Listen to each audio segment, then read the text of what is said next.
Sari cream എല്ലാം എടുത്തു.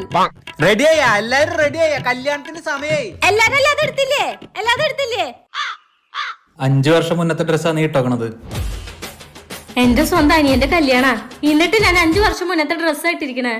അതിലൊക്കെ എന്തിരിക്കുന്നു, കല്യാണത്തിന് സമയായി, വേഗം പോവാ. ശരി, ഡ്രസ്സോ പഴയതാ. ഈ ബാഗ് ഞാൻ അപ്പുറത്ത് ശാന്തേച്ചിയുടെ കടം വാങ്ങിയ. എന്നെങ്കിലും നേരത്തിന് ഇറങ്ങിണ്ടാ? നീ എന്തെങ്കിലും നേരത്തിനും കാലത്തിനും ഒരു സ്ഥലത്ത് ഇറങ്ങിയിട്ടുണ്ടാ? നിന്റെ ഡ്രസ്സല്ല അത്. ഇതെന്റെ ഡ്രസ്സല്ലേ? ഞാനിത് എത്ര നാളായി തപ്പണത്. നീ ഇതിട്ട പിന്നെ ഞാനേതാ? ഇപ്പൊ എന്തായാലും ഞാനിത് ഇട്ടില്ലേ. എന്തുട്ടായാലും ഇത് എന്റെ ഡ്രസ്സല്ലേ? നിനക്കൊന്ന് ചോദിച്ചിട്ടിട്ടൂടെ? എന്റെ നിന്റെയൊന്നുമില്ല, നമ്മുടെ. അണ്ണാക്കില് പിരിവെട്ടി. എന്താടി നിന്റെ അണ്ണാക്കിൽ പിരിവെട്ടിയാ? മൊഴിയടി വല്ലും. എനിക്ക് മൊഴിയാൻ സൗകര്യമില്ല. ഇനി ഞാൻ വരില്ല കല്യാണത്തിന്. എടി വെറുതെ എന്നെ പ്രാന്ത് പിടിപ്പിക്കരുത്.